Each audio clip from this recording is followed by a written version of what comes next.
Yuk.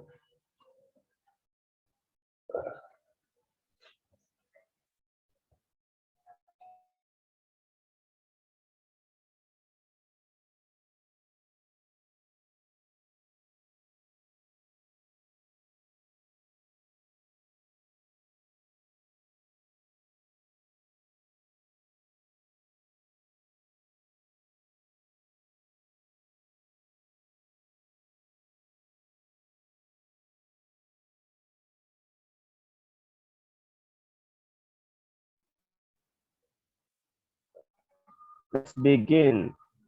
Bisa Juma?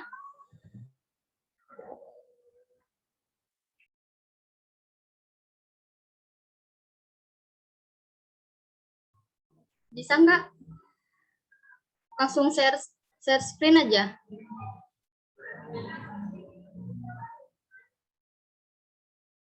Ini yang di ini mana teh?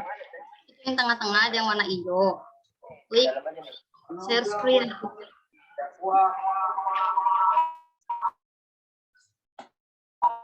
Jadiin host dulu lah teh. Udah jadi co-host, udah bisa. Yang satu lagi. Oh, Jadiin oke. host gimana sih?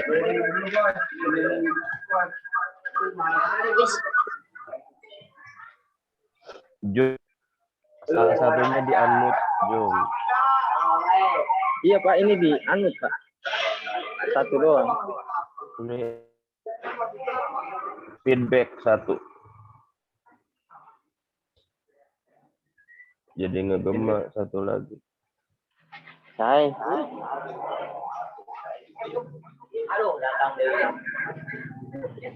Di mute, Jum, di mute. Di mute.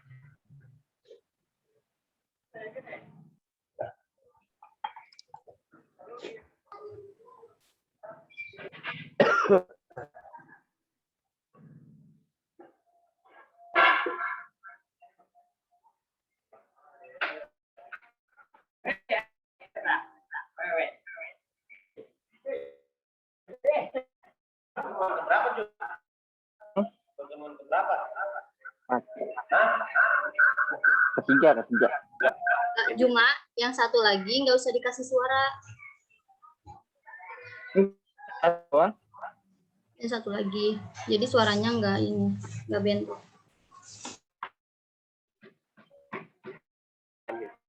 Mungkin salah satunya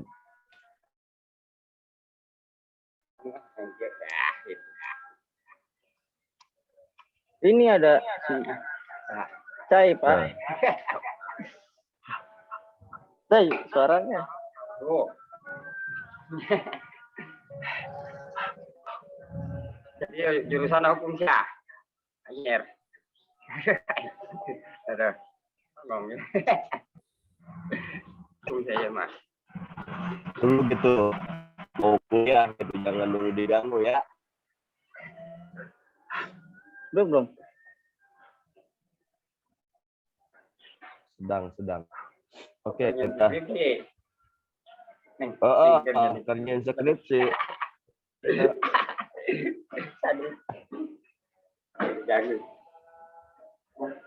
Jangan diganggu.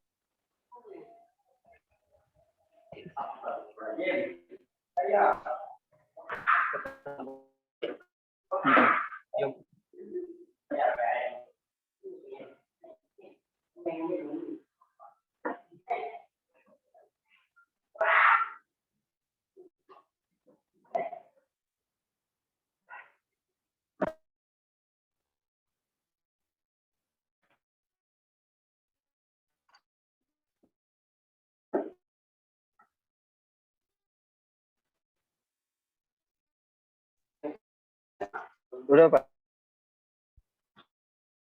Betul nggak?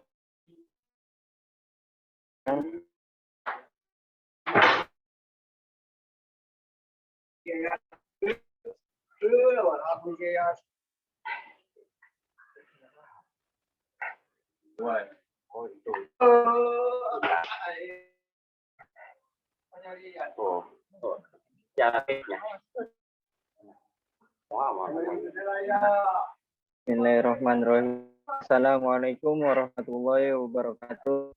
Waalaikumsalam warahmatullahi wabarakatuh. Puja serta puji kita terhadap Allah yang telah memberikan kita nikmat sehat, panjang umur yang membuat kita dapat hadir pada kesempatan kali ini walaupun hadir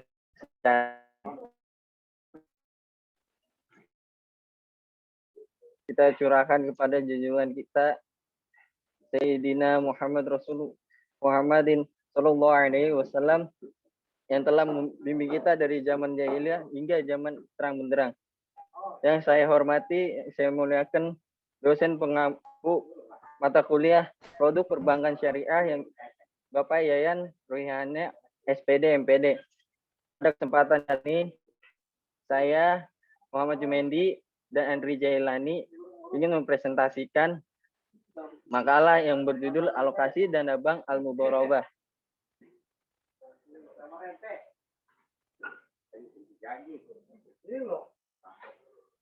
Al-Mudharabah adalah suatu bentuk perniagaan di mana pemilik modal sohibul mal menyetorkan modalnya kepada seorang pengusaha yang sering disebut dengan mudharib untuk diniagakan dengan keuntungan yang akan dibagi bersama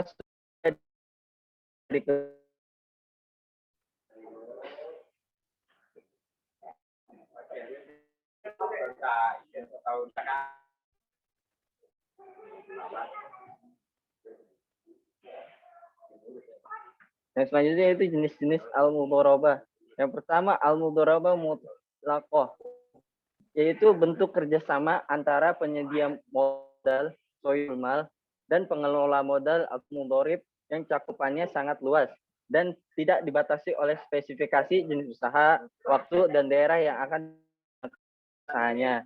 Dan yang kedua itu mudharabah muqayyadah, disebut juga dengan istilah restricted mudharabah atau spesifik mudharabah. Ada mutlaqah, yaitu mudharib dibatasi dengan batasan jenis usaha, waktu, dan tempat usahanya. Dengan adanya pembatasan kali mencerminkan kecenderungan umum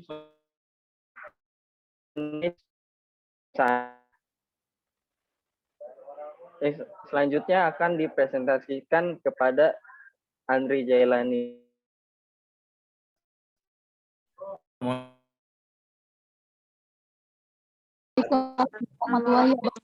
Terima kasih kepada saudara Jumain.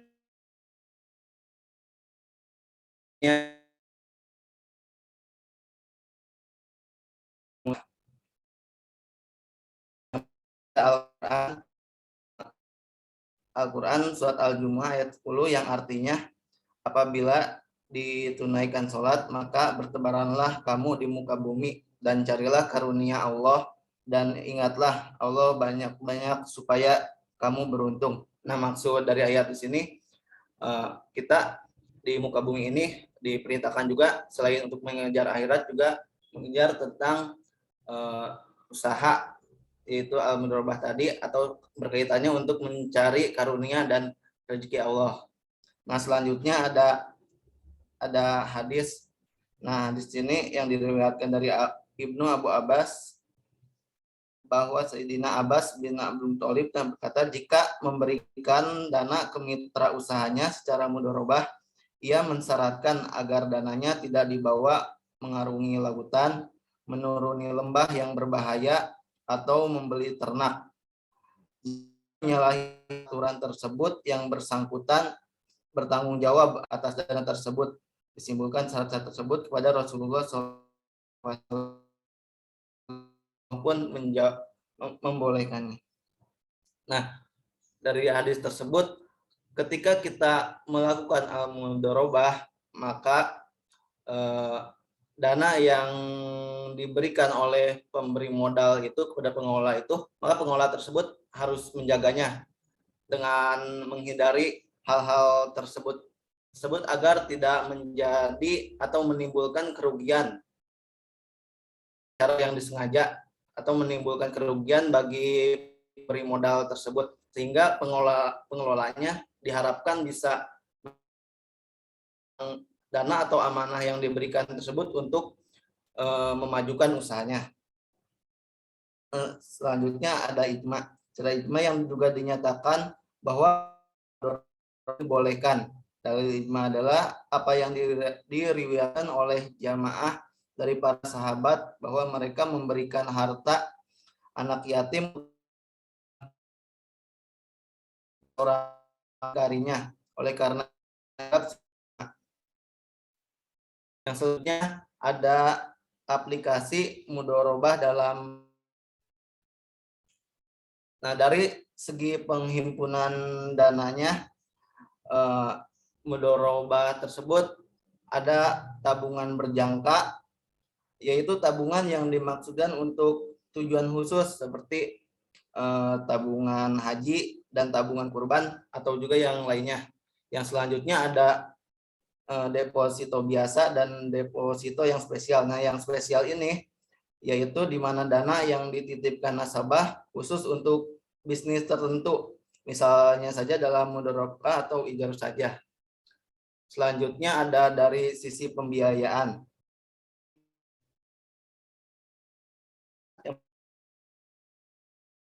Seperti modal perdagangan dan jasa. Jadi pihak bank memberikan dana atau pemberi modal memberikan dana kepada pengelolanya untuk dijadikan usaha dan keuntungannya dibagikan sesuai dengan kesepakatannya. Yang selanjutnya yaitu investasi khusus, disebut juga mudorobah mukoyadah, di mana sumber dana khusus dengan penyaluran yang khusus dengan syarat-syarat yang telah ditetapkan oleh Sohibul Mal. Nah, maksudnya yaitu ketika usahanya ketika dana yang diberikan pengelola kepada yang diberikan pemilik modal kepada pengelolanya itu harus disepakati usahanya apa dan digunakannya untuk apa, sehingga pengelola atau pemberi modal tahu apa dana itu digunakan untuk usaha apa aja. Yang selanjutnya, nah dari manfaat mudorobah sendiri ada 5 dari yang kami simpulkan. Yang pertama, yaitu bank akan menikmati peningkatan bagi hasil pada saat keuntungan usaha nasabah semakin meningkat. Jadi ketika usaha mulai maju dan meningkat, maka keuntungan dan bagi hasil juga otomatis akan meningkat. Yang kedua, bank tidak berkewajiban membayar bagi hasil kepada nasabah pendanaan secara tetap, tetapi disesuaikan dengan pendapatan atau hasil usaha bank, sehingga bank tidak pernah mengalami negatif spread. Nah, ini maksudnya yaitu ketika usahanya atau yang dikelola itu berkembang, otomatis naik, banknya tidak mengalami kerugian. Selanjutnya ada pengembalian disesuaikan dengan cash flow atau kas usaha nasabah sehingga tidak memberatkan nasabah. Yang keempat, ada bank akan lebih selektif dan hati-hati dalam mencari usaha yang benar-benar halal, aman, dan menguntungkan.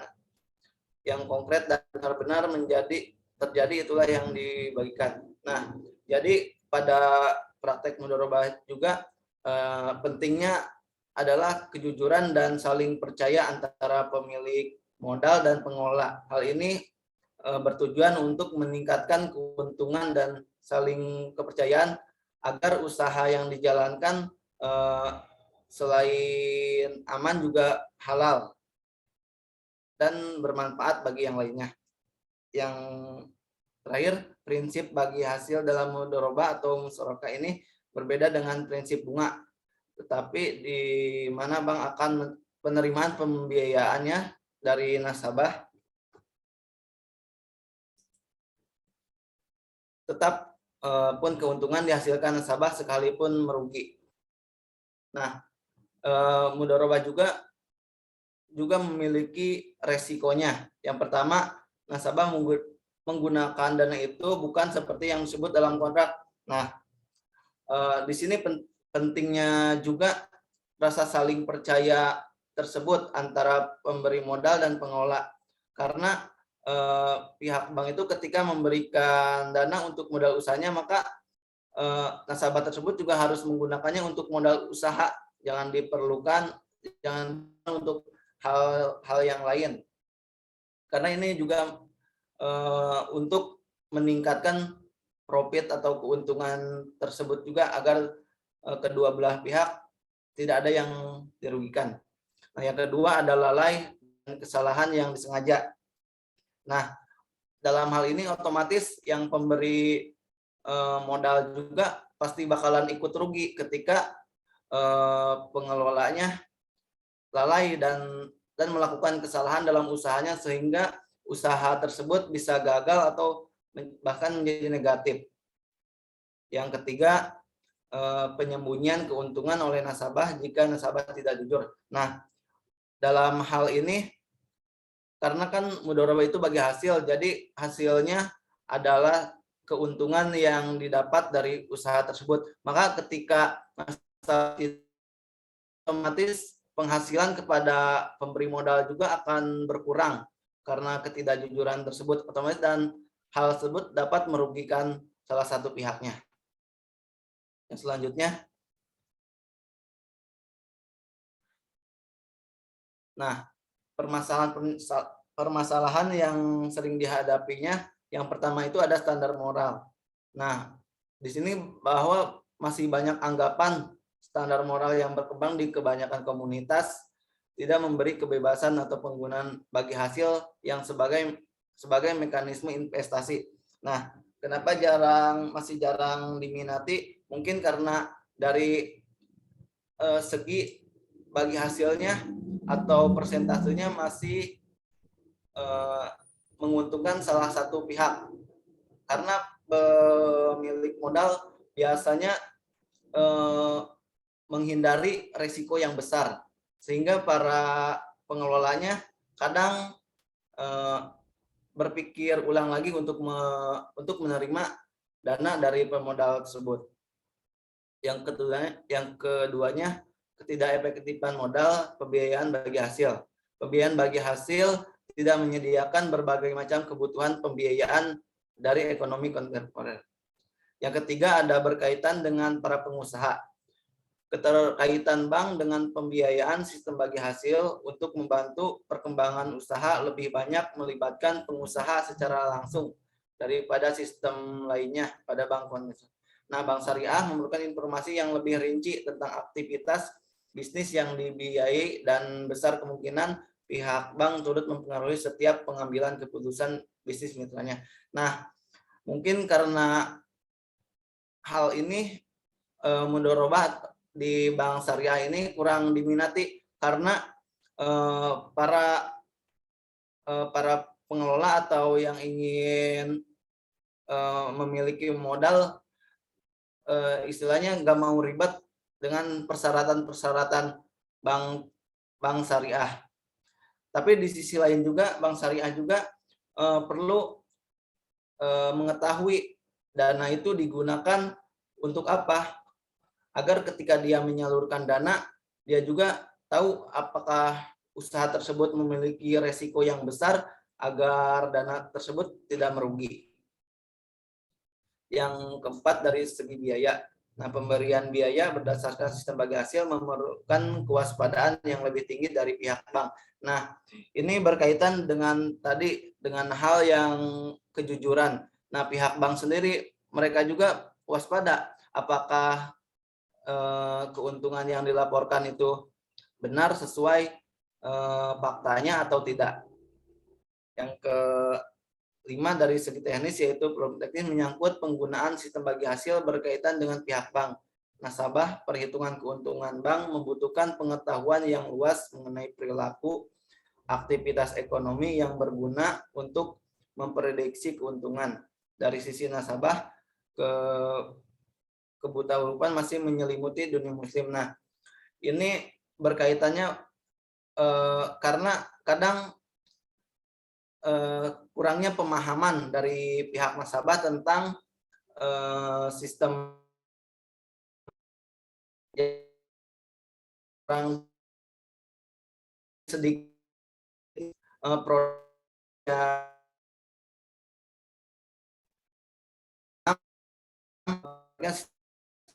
dalam aktivitas bisnis.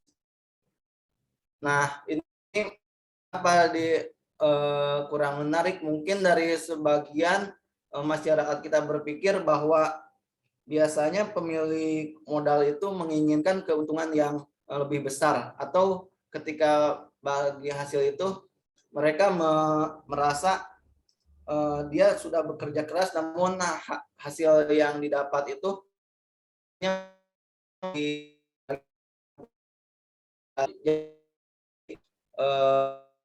itu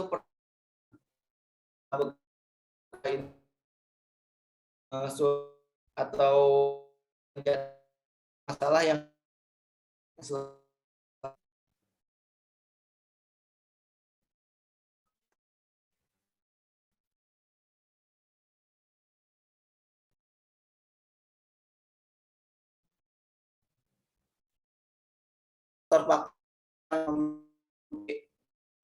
pertama itu ada dua pihak dan istilah hasil atau profit sharing rasio. Nah, yang kedua ada faktor tidak langsung.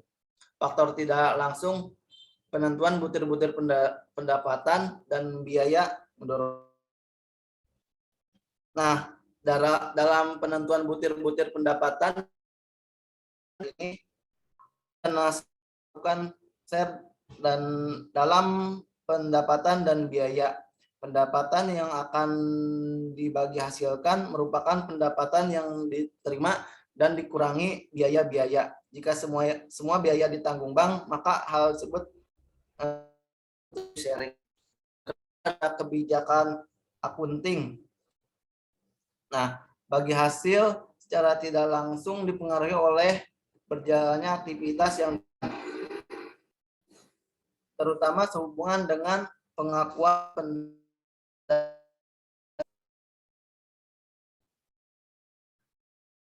Nah, jadi kesimpulannya mudharabah adalah salah satu bentuk akad pembiayaan yang akan diberikan kepada nasabah dalam suatu bank. Secara umum mudharabah terbagi menjadi dua jenis. Yang pertama mudharabah mutlaqah dan yang kedua mudharabah muqayyadah. Dalam sistem mudharabah ini akadnya adalah kerja usaha antara dua pihak, di mana pihak penyedia seluruh modal sedangkan pihak yang lainnya menjadi pengelola. Nah, keuntungan usaha dibagi menurut kesepakatan yang dituangkan dalam kontrak. Manfaat dari mudharabah ini adalah bank akan menikmati peningkatan hasil pada saat keuntungan usaha nasabah meningkat. Nah, mungkin itu saja yang bisa saya sampaikan. Selanjutnya kepada moderator. Terima kasih atas waktunya. Assalamualaikum warahmatullahi wabarakatuh.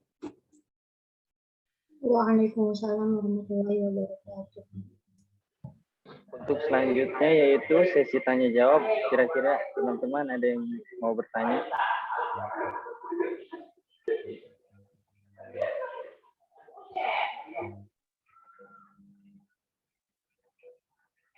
Di absen Zoom.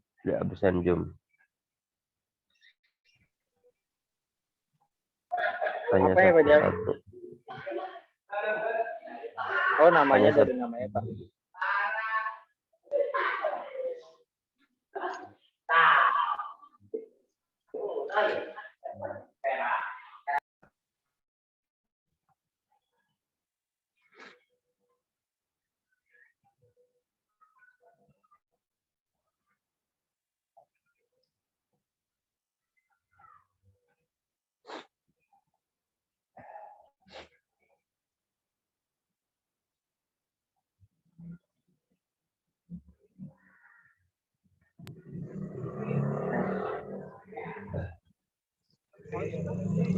Kasih Timothy ya.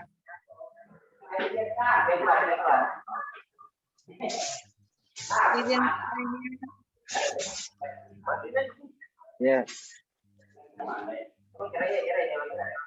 Kenapa teh? Ibu bertanya, apa saja yang harus dipersiapkan ketika kita ingin menggunakan produk mudharabah?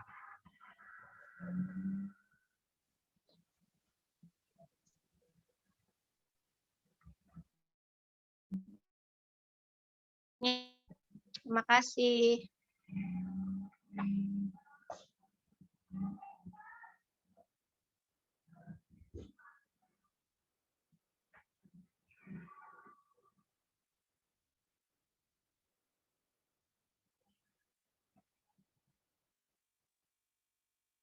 Ayu Tanti ya. Siapa? Oke. Yang lain.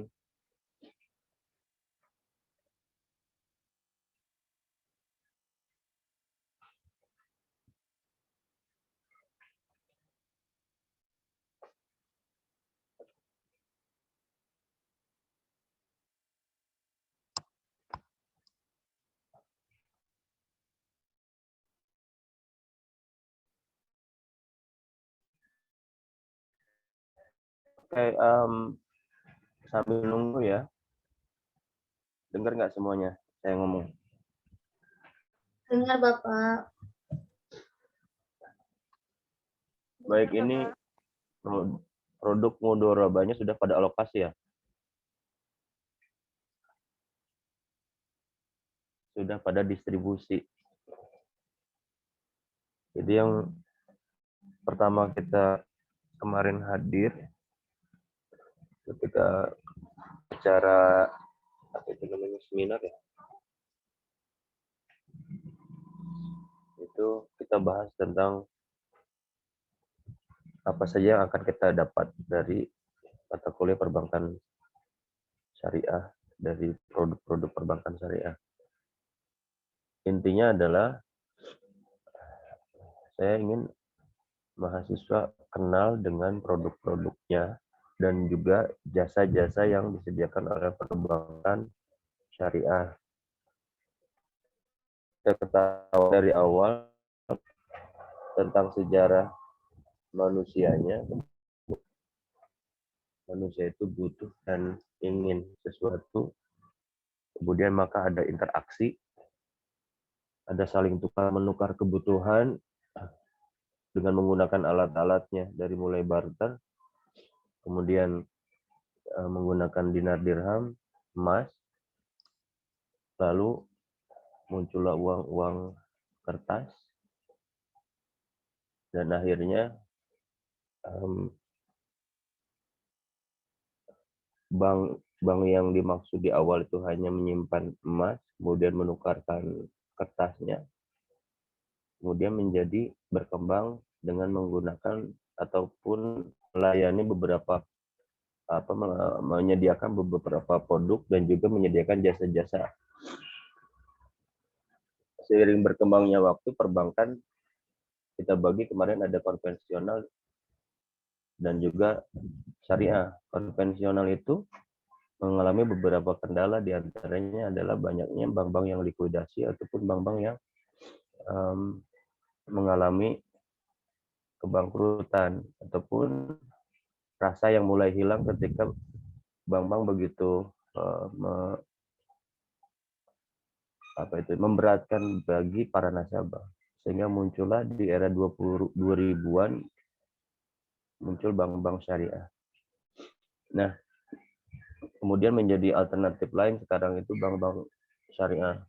Munculnya bank-bank konvensional plus bank-bank syariah adalah mungkin menyeimbangkan pemikiran-pemikiran mayoritas muslim yang di Indonesia, sehingga mulailah bank-bank konvensional mengadakan bank-bank yang syariah, yang sebenarnya mereka memiliki modal yang berasal dari konvensional, kan tetapi sesuai dengan peraturan bahwa bank syariah ini akan terus ada jika mengalami peningkatan ataupun memberikan keuntungan yang bagus juga untuk sang pemberi modal.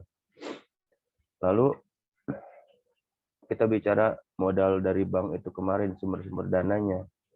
Dari mana saja kita sudah jelas bahwa bank memiliki modal di awal yaitu dari orang pemiliknya, kemudian dari orang yang memberikan modal. Nah, di sini muncullah kata mudoroba, di mana si pemberi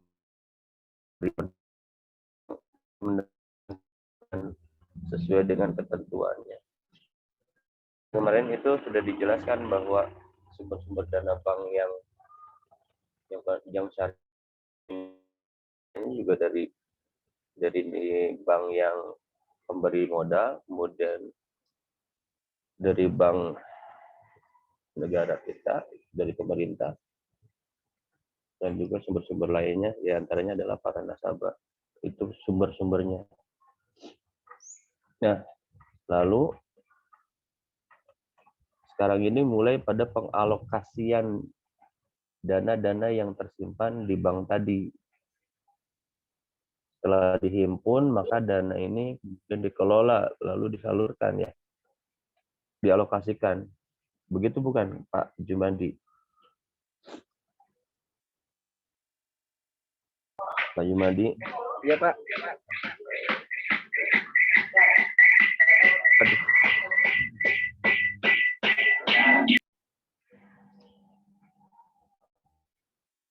Pak Andi, begitu bukan sekarang bagian untuk mengalokasikan dananya?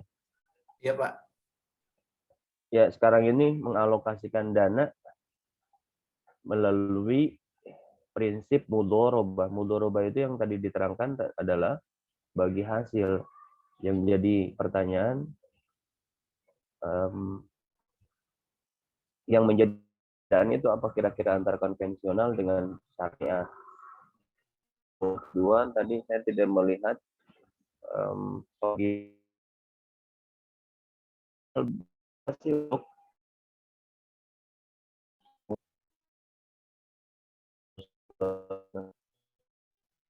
hemat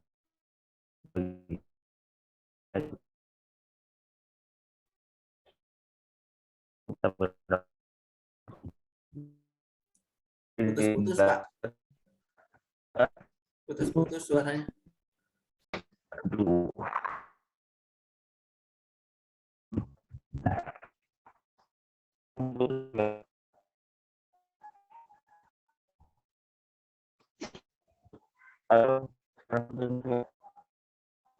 Masih putus-putus, Pak.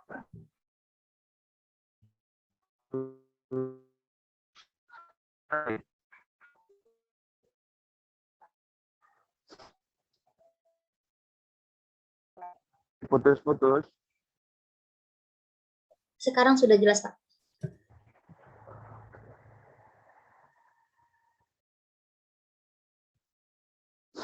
Baik, saya lanjutkan. Jadi apa tadi? Materi hari ini adalah tentang mudoroba, alokasi dana yang tersedia di bank tersebut.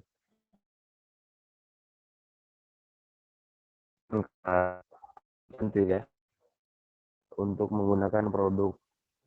Yang kita bahas tadi beberapa permasalahan yang dihadapi perbankan syariah, kenapa tidak menjadi alternatif, padahal sebenarnya perbankan syariah juga memberikan alternatif terbaik. Tapi kenapa pengusaha-pengusaha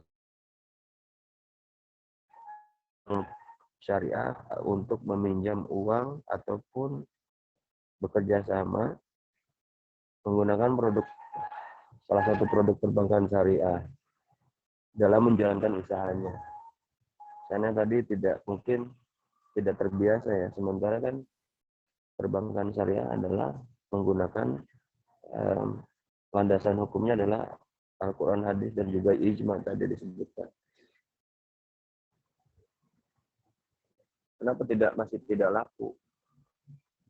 Nah, saya ingin pada saat ini, hari ini kita paham tentang konsep mudoroba dalam pengalokasian dana yang tersedia di bank untuk para nasabah, digunakan oleh nasabah untuk usahanya.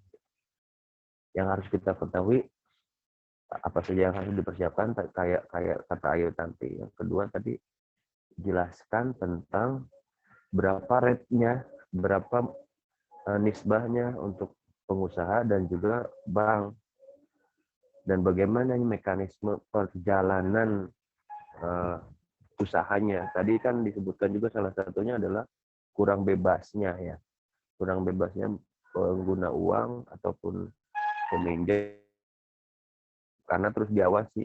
Yang kedua, bank juga tidak mau dong uangnya itu hilang begitu saja, jadi akan dikontrol terus. Nah, ini yang membedakan antara konvensional dengan syariah.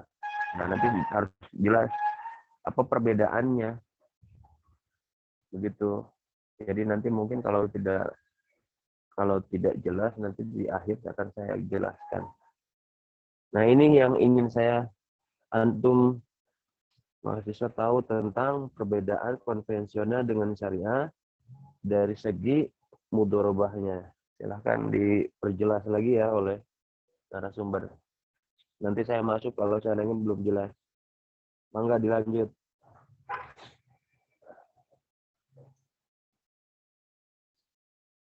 Bang. Ini jadi jawab pertanyaan dulu Pak, yang Ayu apa gimana? Iya dijawab. Jangan digantung. Ya.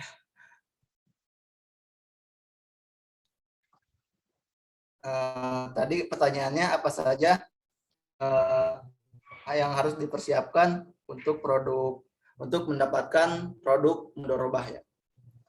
Yang pertama itu ada syarat umum. Nah, syarat umum ini yang pertama orangnya yang terikat dalam akad cakap hukum atau tidak terikat hukum. Nah, ini juga akan meningkatkan rasa percaya antara pemilik modal dan pengelolanya.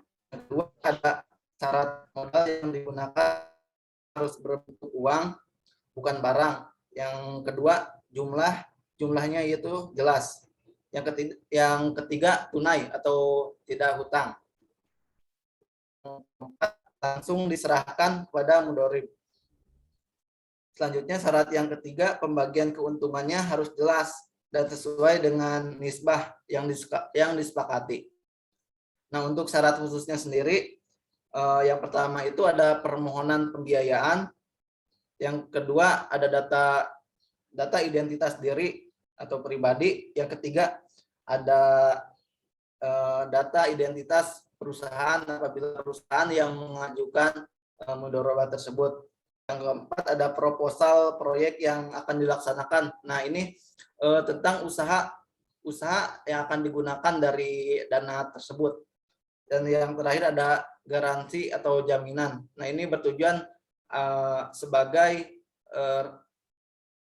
pemberi kepercayaan apabila pihak yang mengelola dana tersebut tidak amanah, maka perlu diadakan jaminan. Mungkin itu saja syarat-syaratnya. Nah, tadi juga kan saya akan menambahkan sedikit atau menjelaskan tentang konsep yang mudorobah sendiri. Nah, yang pertama itu ada investor atau pemilik modal. Dia misalnya menabung nih atau deposit di bank. Nah, di bank sendiri ketika dananya sudah terkumpul itu, dia itu menjual lagi jasa produk banknya ke mitra-mitra usaha yang lain. Jadi dari investor dananya masuk ke bank, nah bank itu kesepakatan awalnya bagi hasil dengan yang investor tersebut. Nah, yang ketika dananya udah terkumpul di bank tersebut, maka diputarkan lagi istilahnya, dana tersebut dikelola lagi dengan produk-produk bank, misalnya kepada mitra usaha yang lain. Nah, otomatis kan dari hasil tersebut ada bagi hasil lagi. Nah, hasil keuntungan dari pihak bank yang dari pemutaran dana tersebut, maka nanti dibagikan lagi hasilnya itu kepada investor.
Ayu, apakah jawabannya sudah puas?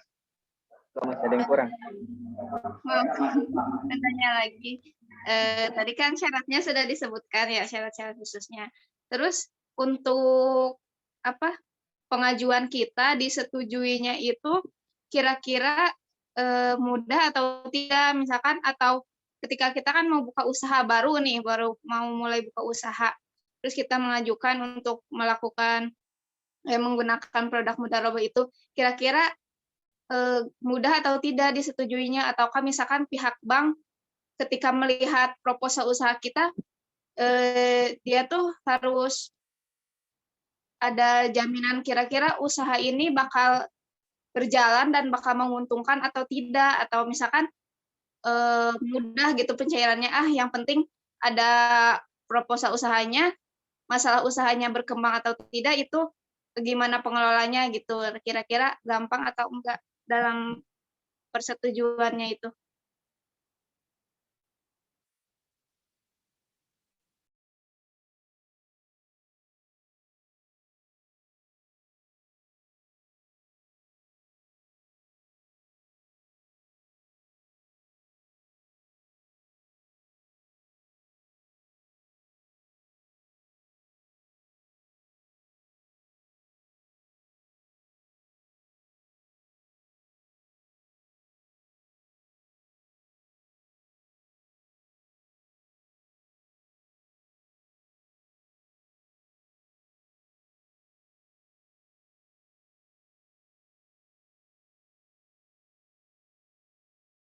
Mungkin saya akan menambahkan, kalau itu biasanya ada survei dulu kan dari pihak bank tersebut, masalah tentang mudah atau tidaknya itu tergantung pada pertimbangan perusahaan, pertimbangan bank juga, apakah proposal atau data diri yang diserahkan atau permintaan tersebut menguntungkan nggak, apakah resikonya itu besar apa kecil. Biasanya kan pentingnya survei itu untuk untuk melihat sebagaimana apakah ini prospeknya menguntungkan apa tidak untuk kedua belah pihaknya. Biasanya seperti itu sih. Mungkin untuk gampang atau mudahnya ya tergantung lagi kepada persyaratan-persyaratan yang dipenuhinya. Mungkin itu jawaban dari saya. Apa ada yang lain? Apa yang ada tambahan? Berarti sebelum meminjam harus udah ada dulu usahanya ya, udah ada usaha yang bisa disurvei gitu. Bisa ini kita kan ya dari tadi kan syaratnya ada proposal proyek yang dilaksanakan. Nah, otomatis kan dari situ juga bisa dilihat tuh apa usaha apa yang akan dijalankan dari pengajuannya tersebut. Nah, ketika usaha proposalnya itu sudah dipelajari mungkin sama pihak bank, maka bisa disimpulkan apakah dananya akan diberikan apa tidak. Mungkin itu saja sih. Izin menambahkan boleh? Ya boleh banget. Untuk pencairan di bank syariah untuk mudharabah itu termaksud agak sulit, yang saya tahu seperti itu. Karena kalau misalkan apalagi perusahaan kita baru mau merintis, karena kan banyak kendala-kendala dari bank, banyak pertimbangan tersebut tertentu gitu. Karena kan bank kan sudah dijelaskan tadi sama Andri, bank tuh survei dulu ke kita, terus dilihat dulu tempatnya strategis atau enggak. Takutnya kan tempat yang dia mau bikin usaha itu tempatnya terpencil gitu, nggak ada penduduk, nggak ada apa. Sedangkan biaya yang dia inginkan itu besar kan, jadi nggak masuk akal gitu. Jadi dilihat dulu prospeknya di situ, apakah sesuai sama apa yang ditulis di proposal, ataukah dananya terlalu besar, ataukah bagaimana. Kalau misalkan tempatnya itu memang memuaskan gitu, bagus untuk kedepannya.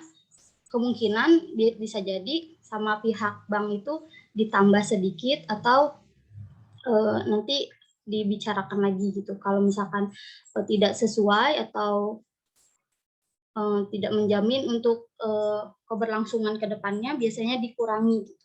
Nanti biasanya dihituin lagi. Untuk nisbahnya juga seperti itu, nanti dilihat dulu.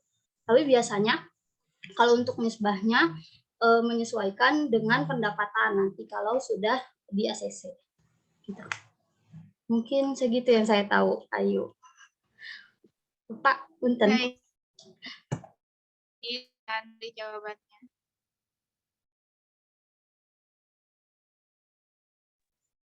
Iya, Ayu.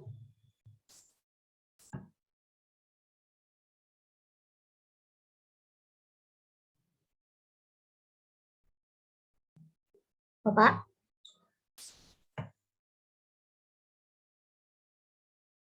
Halo, hadir. Kenapa nih? Mau jajan? Takutnya ada yang kurang. Oh, Oke, belum nanti. Oh gitu ya Pak. Nanti di akhir. Tadi mah hanya mengarahkan aja supaya tidak blank banget mau ngapain kita nih, bicara apa ini gitu.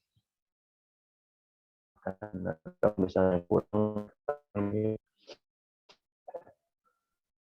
ini kan tadi di awal hanya baru proses ya, penjamannya, proses penggunaan produk mudharabah ini, belum pada mekanisme pengawasan sampai pada pembagian keuntungan dan akhirnya seperti apa sih, begitu kan?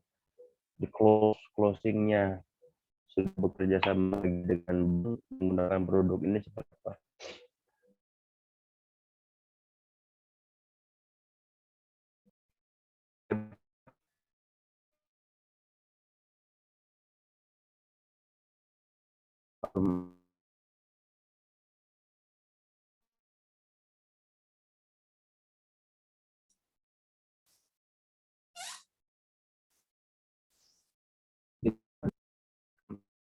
Nah, ini Pak, saya ada contoh kasusnya Pak, biar ini ya Pak.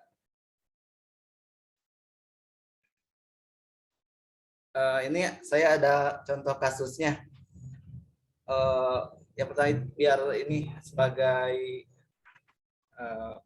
perbanding aja. Bapak Kevin ini mempunyai deposit 10 juta dalam jangka waktu 1 bulan. Misalnya 1 Desember 2001 sampai 1 Januari 2002 misalnya. Nah, dan nisbah bagi hasilnya antara nasabah dan bank tersebut 57% dan 43%. Keuntungan bank yang diperoleh untuk deposit 1 bulan per 1 Desember 2001 itu adalah 20 juta misalnya. Nah, rata-rata deposit jangka waktu 1 bulan adalah 950 juta. Nah, jadi keuntungannya yang diperoleh Bapak Kevin ini yang deposit awalnya itu kan 10 juta. Nah, dibagi 950 juta rata-rata depositnya. Yang selanjutnya dikali 20 juta dari rata-rata deposit dalam jangka waktu dan dikali persentasenya kan 57%. Nah, jadi otomatis dapat 120.000. Nah, kalau itu kan hitung-hitungan dari yang bank syariah. Nah, ini kalau dari bank konvensionalnya sebagai perbandingan aja, misalnya kalau 1 bulan depositnya 10 juta dalam jangka waktu 1 bulan. Dan kalau bank konvensional kan memakai bunga 9%. Nah, bunga yang diperoleh tersebut kan 10 juta dikali 31 hari, yaitu dalam 1 bulan dikali 9%. Nah, 9% itu dibagi lagi dalam 1 tahun, yaitu 365 hari. Jadi yang dapatnya itu hanya 76 Nah, padahal dari sini sih, kasus ini keuntungannya lebih menggiurkan dari pihak Bank Syariah. Cuman kan tadi juga masalah-masalah yang dihadapinya itu agak sulit dengan persyaratannya, maka jadi permasalahan tersebut.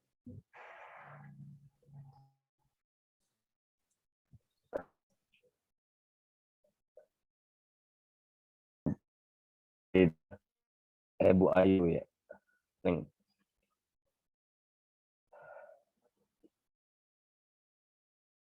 Ya, Kang Andri, terima kasih atas penjelasannya, tapi tadi itu bukan contoh untuk mudoroba, tapi itu contoh untuk deposito. Beda. Deposito itu berarti nasabah simpan uang di bank. Lalu ada produk yang namanya deposito. Ditawarkanlah kepada nasabah yang mau menyimpan uang tadi dengan menggunakan produk deposito. Disepakati bahwa keuntungan yang akan didapat hasil dari uang deposito itu sekian dengan rumus yang ada tadi antara konvensional dan syariah. Gitu Kang, itu deposito. Kalau mudoroba beda lagi, dijelaskan tadi. Kalau mudoroba itu bank justru memberikan uangnya, mengalokasikan dananya kepada nasabah, mendistribusikan uangnya kepada nasabah untuk digunakan usaha. Beda tidak konsepnya nih? Yuk. Beda, Ayo Pak. Tanti. Beda ya? Andri Pak. kira-kira nangkep nggak ini? Ya Pak, nangkep Pak. Nangkep ya? Beda ya antara deposito Pak. dengan mudorobah yang kita bahas. Kalau kemarin memang salah satunya sudah dijelaskan tadi kemarin itu ya sama Widyar sama siapa? Tentang rumus deposito. Kelas ini atau kelas sebelah ya? Saya lupa. D2, Pak. Mutiara. Ah, iya. Kelas sebelah. Itu. Jadi bedakan antara konsep mudoroba dengan deposito. Tapi nggak apa-apa jadi tahu. Oke ya.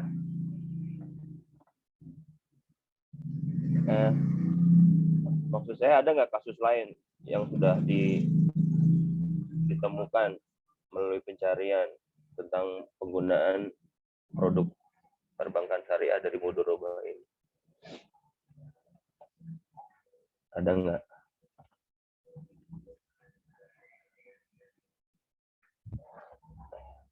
Itulah kenapa saudara-saudara saya ingin Anda di akhir perkuliahan perbankan produk perbankan syariah ini adalah di situ tertulis di SAP saya ya yang saya bagikan kemarin, ada tidak Anda yang membahas ini di semester lalu tentang mudoroba? Ada Bapak. Siapa? Nggak tahu, belum di ini. Di kelas ini ada tidak yang membahas tentang mudoroba? Marcella ada, Marcella? Marcella tentang apa? Belum tahu, Pak. Marcella presentasi nggak kemarin? Survei tidak? Kenapa, Pak? Survei tidak? Survei. Tentang apa, Marcella? Yang waktu kita kuliah kemarin, Pak. Iya, semester lalu. Yang danaku nggak sesuai kan? Iya, dan pos nggak sesuai guru ya.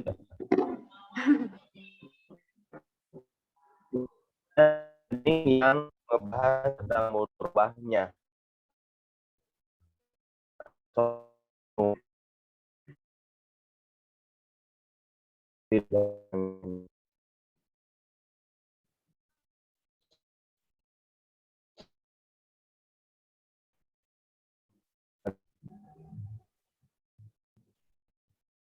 Mbak Zahro. Iya, hadir Bapak.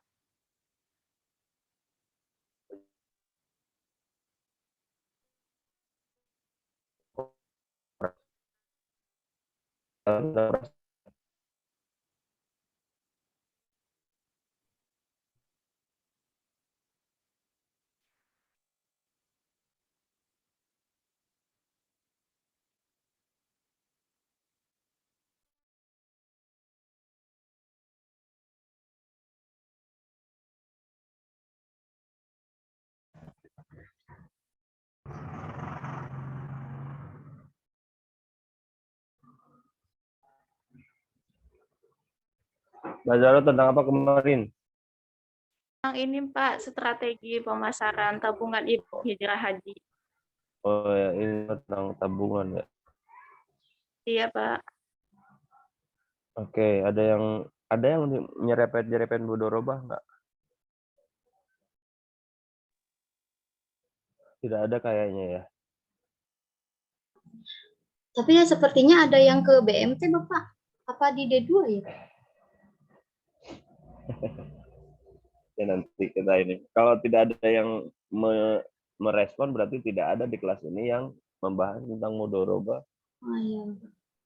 Ya, itulah kenapa saya ingin Anda itu sebenarnya pergi lagi ke kemana?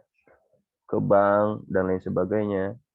Khusus. Jadi teman-teman yang hari ini misalnya tentang mudorobah, untuk memastikan bahwa apa yang diterangkan itu sesuai dengan faktanya, ya mereka harus survei betul-betul ke lapangan, tahu betul-betul mudorobah itu seperti apa. Kalau tadi kan sepertinya hanya teori. Kalau seandainya bertanya langsung kepada pihak banknya seperti apa mudorobah, kan enak ya neranginnya ya. Begitu. Beda kan? Beda. Iya. Coba. Tapi kalau dipaksakan juga saya takutnya jadi terkendala lagi. Bagusnya Anda setiap setelah presentasi meyakinkan lagi tentang apa yang sudah disampaikan, maka mereka harus datang ke sumbernya langsung, menanyakan poin-poin yang penting, bagaimana syarat persyaratannya, bagaimana kemudian bentuk kerjasamanya sampai pada endingnya. Gitu. Ya, lanjutkan.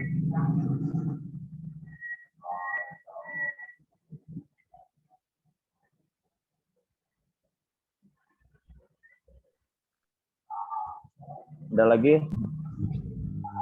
Saya mau menyampaikan contoh kasusnya dulu Pak.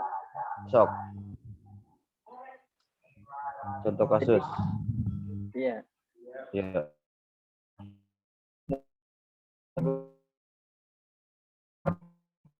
Dengan mudorib atau pengelola antara dengan dia dengan modal usahanya 30 juta yang diberikan Baibul Mal ke mudorib dan kesepakatan nisbah bagi hasilnya diantara keduanya adalah 50-50 dan dalam jangka waktu selama 6 bulan. Lalu mudorib kemudian membuat perjanjian mudorobah dengan mudorib akhir yang akan mengelola usaha konveksi. Dengan jangka waktu selama 6 bulan tersebut, kedua belah pihak membuat kesepakatan nisbah bagi hasil diantara keduanya sebesar 40% untuk Sohibul Mal, 60%-nya untuk mudorib. Pada akhir masa akad mudorobah atau setelah 6 bulan, mudorib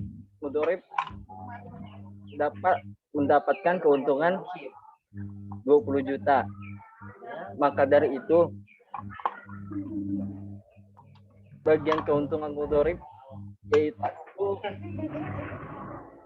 8 juta. 40%-nya untuk Sohibul Mal yaitu dari 40%-nya dari 20 juta untuk Sohibul Mal yaitu 8 juta dan 60% dari 20 juta tersebut yaitu 12 juta untuk itu menjadi hak dari mudharib. Jadi pembagian hasilnya itu sesuai nisbah kesepakatan antara sohibul mal dengan mudharib yaitu 40% dan 60%. Dengan keuntungan 20 juta, maka yang sohibul mal berhak mendapatkan keuntungan sebesar 8 juta dari 20 juta dibagi 40% pendapatan yang dikelola oleh seorang mudharib tersebut. Gitu, Pak. Tadi 50-50 apa, Kang? Nisbah apa? Contoh doang, Pak. Contoh bagi hasilnya. Contoh bagi hasilnya 50-50 tadi yang terjadi 60-40. Iya. Nisbah kesepakatan pada akhirnya itu 40% untuk sohibul mal dan 60%-nya untuk mudharib.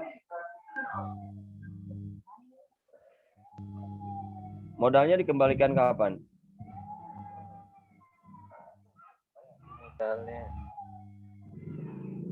Modalnya kan 20 juta. Modalnya berapa tadi? Modalnya 30 juta, Pak. 30 juta kapan dikembalikan kepada sohibul mal?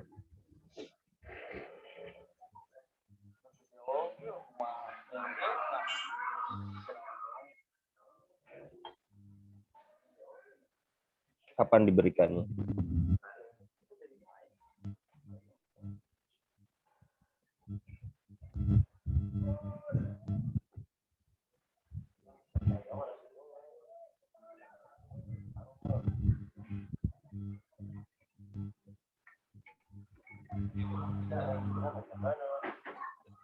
Ada, Kang? Nggak ada, Pak. Nggak ada. Ya, Akang hanya fokus pada pembagian keuntungannya. Terus modalnya dikembalikan kapan?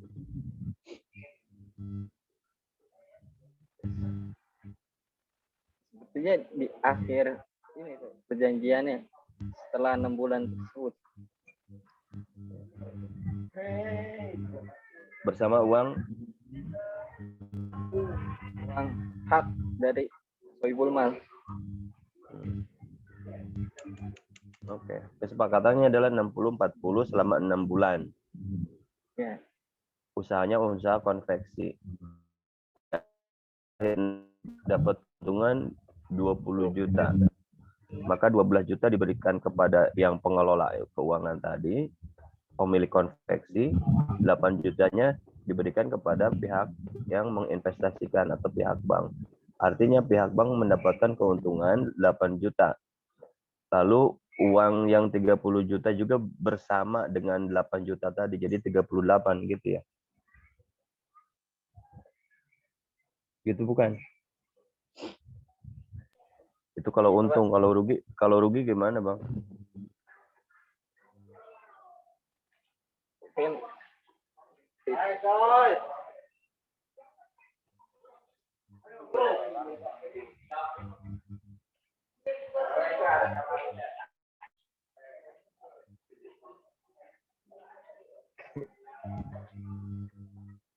Oke. Ada lagi yang mau nanya sambil Bang Juma mencari? Izin bertanya, Bapak. 15 menit lagi. Lanjut, siapa? Aduh. Izin bertanya, Bapak. Zaro, silakan, Mbak. Ya, tadi kan dijelaskan ya ada mudharabah itu modal atau sohibul mal dan pengelola modal atau modal cakupan sangat tidak boleh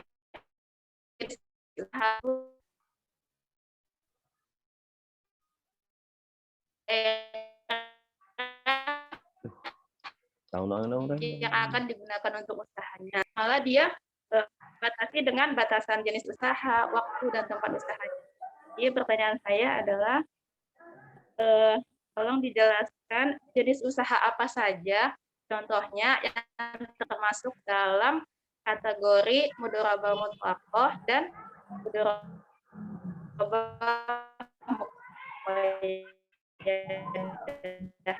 kasih.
Halo.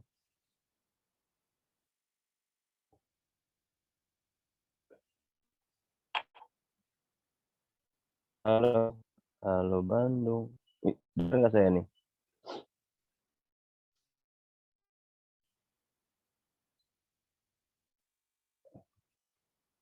Yuk, dengar saya nggak yuk?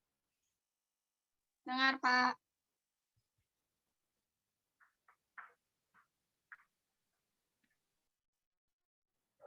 Soalnya di saya Jahro aja Ya, hadir Bapak. kedengaran ya. Iya Pak, kedengaran.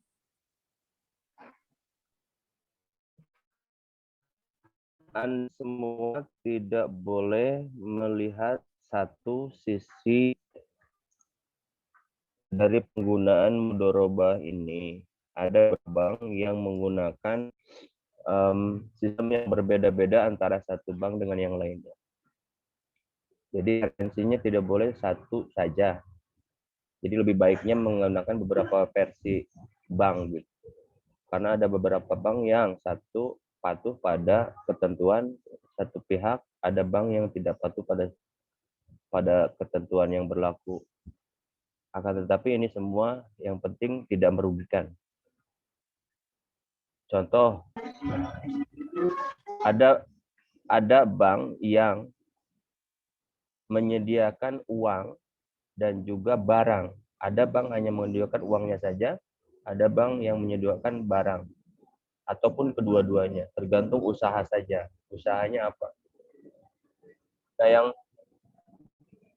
yang barang itu mereka menyediakan barang apa yang sesuai dengan permintaan dari pengusaha tadi yang minjem dananya. Jadi pihak pemberi modal tidak menyediakan uang tapi mencarikan barangnya apapun barang yang dibutuhkan. Begitu. Contoh misalnya kita mau usaha toko kelontong ataupun toko sembako, maka pihak bank akan mencarikan barang-barangnya, 9 bahan pokok tadi. Nah, justru pihak bank mendapatkan keuntungan 2 dari hasil kerjasama dan juga hasil dia menyediakan barang itu. Contoh, ketika si pemilik modal mencarikan beras, maka dia akan bekerja sama dengan sumber berasnya. Nah, disampaikan kepada pemilik peminjam modal awalnya misalnya 1 kilo 9.000. Nah, 9.000 itu mungkin ketika langsung ke pabriknya tidak 9.000 tapi menjadi 8.500. Nah, 500-nya itu menjadi keuntungan untuk bank. Paham tidak sampai sini? Paham, Pak. Ya. Jadi nanti barang-barangnya disediakan oleh pihak sohibul mal. Itu kalau dari segi barang. Nah, di akhir nanti mereka juga akan mendapatkan keuntungan dari perjalanan bisnis tadi. Sehingga pihak bank mendapatkan keuntungan 2. Satu, dari sumber di mana dia mencari 9 bahan pokok tadi, dia akan mendapatkan persentase porting lah ya, diskonnya. Yang kedua, dia juga akan mendapatkan keuntungan dari pengusaha itu yang meminjam. Nah, ada bank juga yang hanya menyediakan uang. Gitu. Jadi berapapun uang yang dibutuhkan oleh peminjam ataupun nasabah,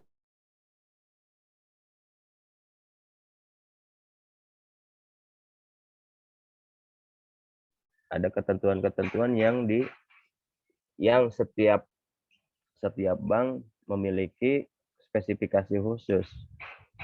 Seperti yang tadi disampaikan oleh Widya, kalau di pelosok ya mungkin mereka juga akan mempertimbangkan.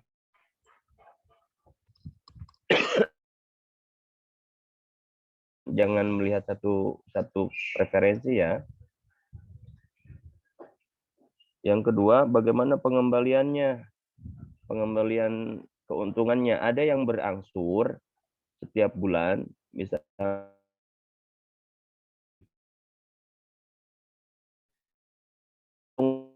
di akhir 6 bulan, seperti yang disampaikan oleh Jumadi tadi, kasus konveksi tadi, konveksi ya. Pihak bank memberikan uang 30 juta untuk digunakan usaha konveksi. Di akhir 6 bulan tadi, keuntungannya adalah 20 juta.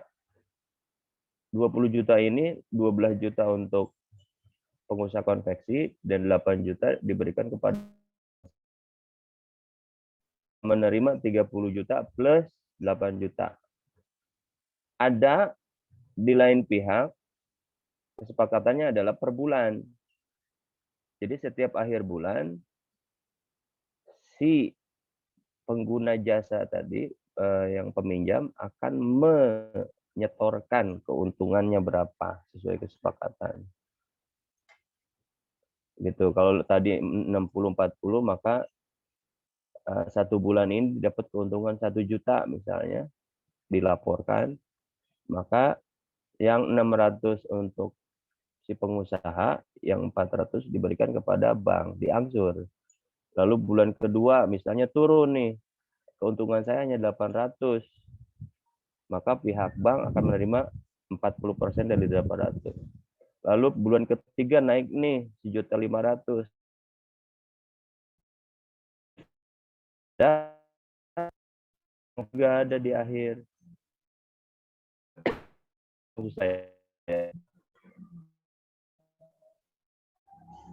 Paham tidak sampai sini?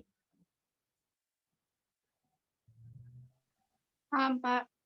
Ya, respon ya. Tolong direspon supaya saya ada jawaban. Nah, jadi apa bedanya antara konvensional dengan syariah? Kalau begitu, Anda sudah berhubungan belum dengan konvensional dan sudah berhubungan belum dengan syariah? Jika belum, maka Anda bisa melihat sisi mana yang lebih manusiawi, yang lebih syariah. Ketika di konvensional kita sama-sama tahu, ketika pinjam ke bank 20 juta untuk sebuah usaha, contoh tadi misalnya untuk sembako, maka kemudian nilai perjanjiannya 1 tahun 12 bulan berarti ya, dengan di atas tanda tangan kesepakatan bersama setiap bulannya harus mengembalikan 1.200.000 misalnya. Plusnya ini tidak disebutkan kan kalau dalam konvensional. Artinya 12 juta ya 10 juta pinjam selama 1 tahun itu harus dikembalikan total keseluruhan dibagi menjadi per bulan. Misalnya mereka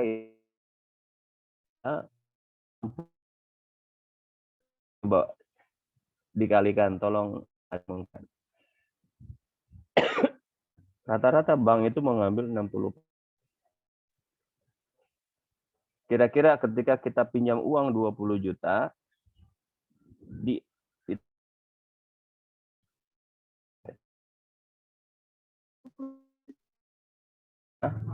berapa? 32 juta. Bagus. Nah, artinya Anda bayangkan kita pinjamnya hanya 20 juta, tapi harus mengembalikan selama uang itu 32 juta. Mau tidak mau itu. Dari 32 juta ini dibagi 12 hari, 12 bulan berapa?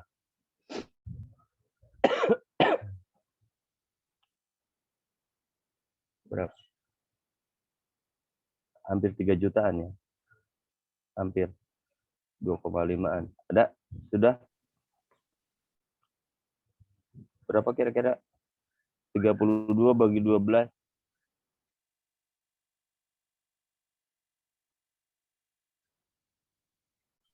2,6. 2,6. Ya.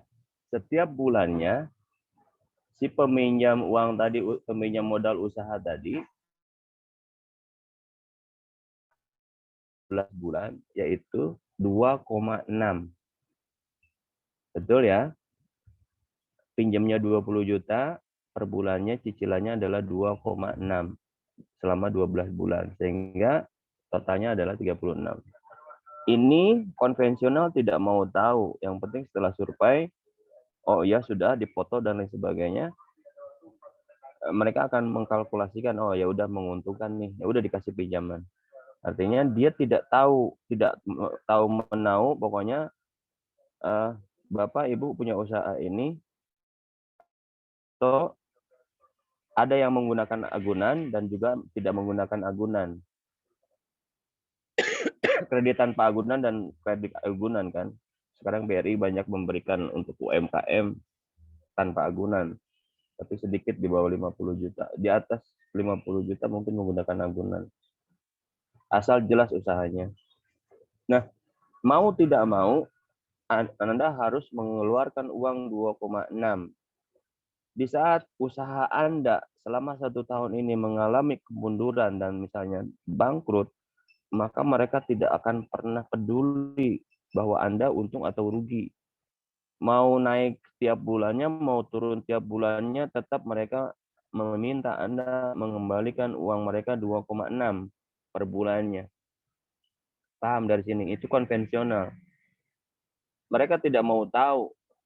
Yang penting tiap bulan Anda ngeluarin 2,6 sampai pada ujungnya 12 bulan total kembali semua keuntungan dan juga modal mereka.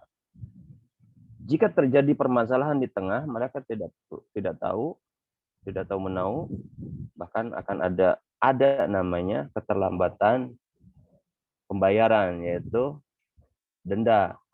Denda ini juga akan dibebankan kepada Anda yang menggunakan jasa mereka, produk mereka. Itu keuntungan yang akan mereka dapat. Jelas ya konvensional ya? Iya Bapak. Jelas, Pak. Jelas. Sudah pernah mengalami ini, berinteraksi dengan konvensional? Tidak. Tidak? Ya bagaimana tidak? Karena Anda tidak perlu uang ya.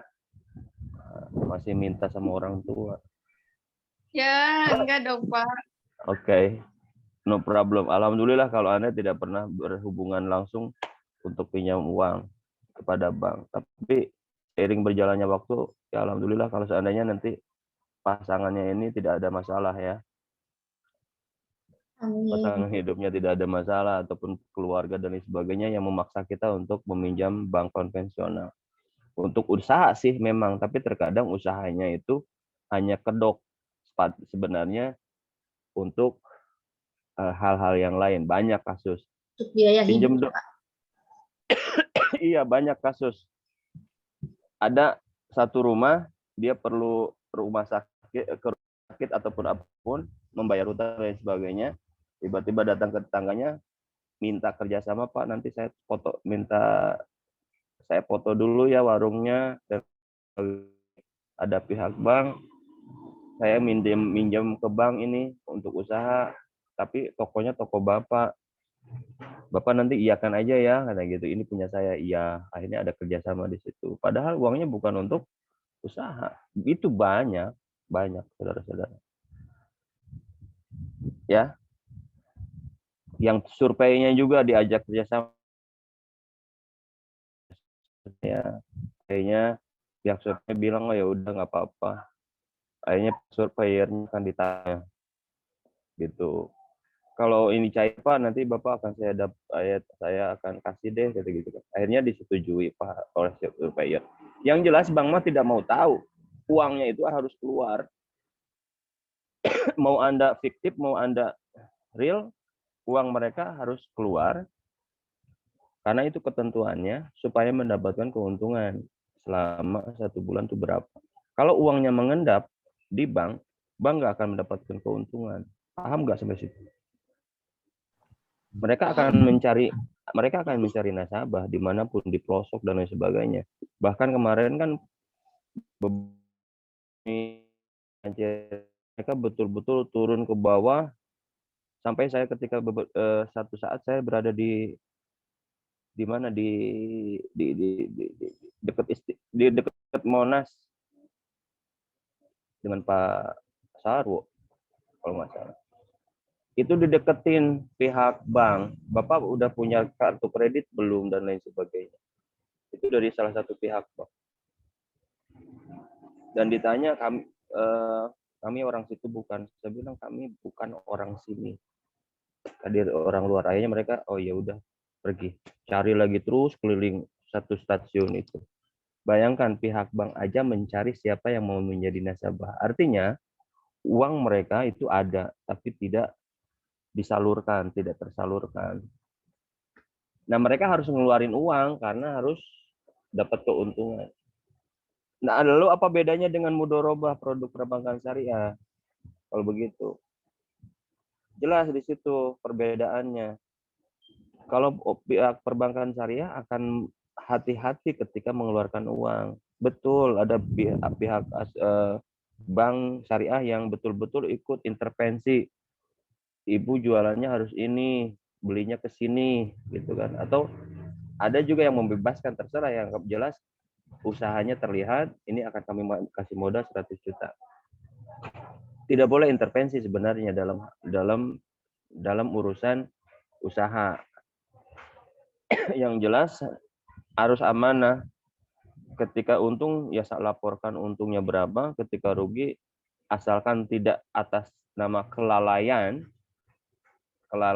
si peminjam.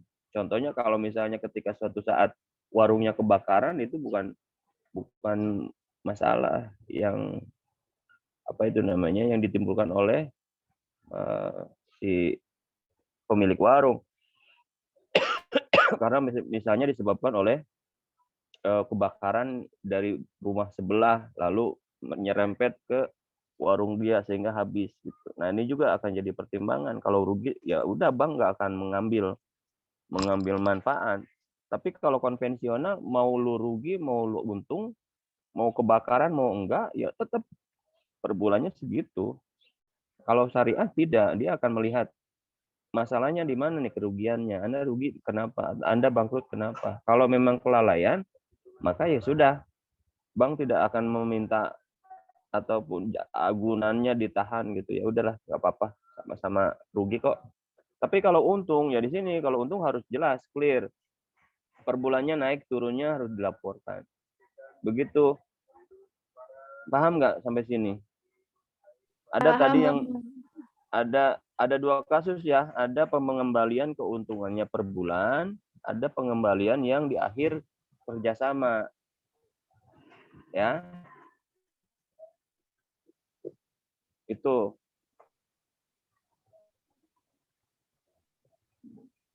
Bapak, Jadi kira-kira antara konvensional sama mudoroba ini siapa yang menguntungkan sebenarnya?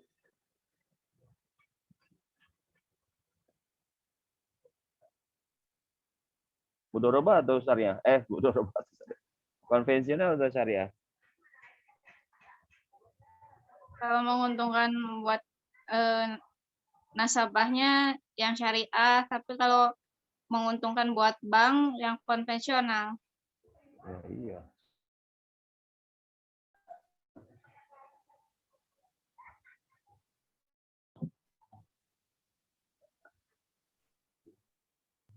Bapak Agar mau ya, tanya, apalagi? untuk yang syariah itu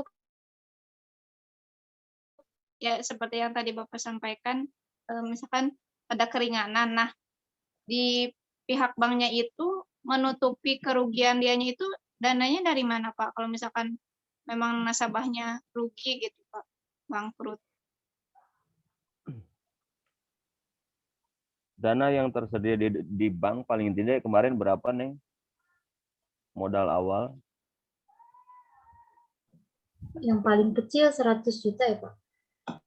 200 juta mah itu mah BMT kali, Neng. Miliar. Oh, yang ini. Oh iya, itu Triliun ya. ya, triliun. Triliun, koperasi baru ratus. Ya, gampang sekali dari triliun itu. Anda kalau Anda berhubungan dengan keuangan, orang tidak akan pernah berhubungan dengan keuangan lagi jika tidak menggiurkan keuntungannya, bentuk apapun. Paham ya? Masih ada tadi kerugian, bangkrut, dan sebagainya. Tapi kan mereka meminimalisir. Ada sektor di mana keuangan itu mereka menjadi faktor ataupun mendatangkan keuntungan yang besar. Ada sisi lain yang keuntungannya uang yang dananya besar, ada sumber dana keuntungan kecil. Artinya bank akan melihat jika investasi mereka kepada Anda adalah hanya menguntungkan sedikit, mereka akan mengalihkan kepada yang lebih menguntungkan besar bagi mereka. Tapi let's say kalau seandainya ternyata mereka juga mengalami salah prediksi, ternyata Anda merugikan mereka, seburuk-buruknya Anda ataupun segagal-gagalnya mendapatkan keuntungan dan paham maksud saya? Iya, paham. Intinya punya pos tertentu yang tidak terlalu mempengaruhi terhadap yang ditemukan oleh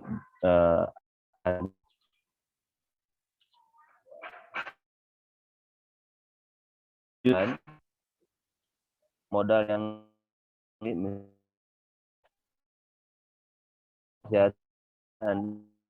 mereka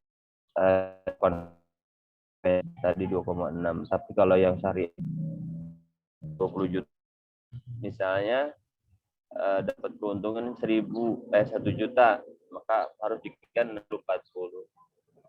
Bulan kedua, satu lagi ini saya belum sampaikan. Jadi keuntungannya plus modalnya, paham ya? Sekali lagi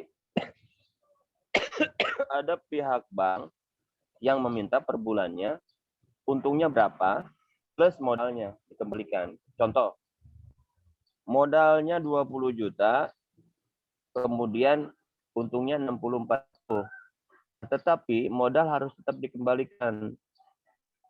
Misalnya pinjamnya 12 juta dalam 12 bulan. Maka setiap bulannya harus setor ke kami 1 juta plus keuntungannya. 60-40. Ada yang nanti sajalah modalnya di akhir tahun 12 juta itu. Plus modalnya. Paham nggak? Yang masuk. Bentar ya, ada yang masuk bentar.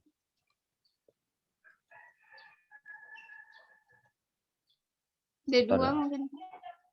Ya barangkali. Oh ya lebih. Oke ya. Paham ya? Jadi keuntungannya bank syariah atau konvensional seperti apa dari proses peminjaman ataupun sistem mudharabah tadi, bagaimana keuntungan ataupun kerugian yang dialami oleh bank sudah memiliki pos-pos lain, jadi mereka tidak khawatir. Itu cukup paham sampai sini mudharabah? Paham Bapak, insya Allah. Paham.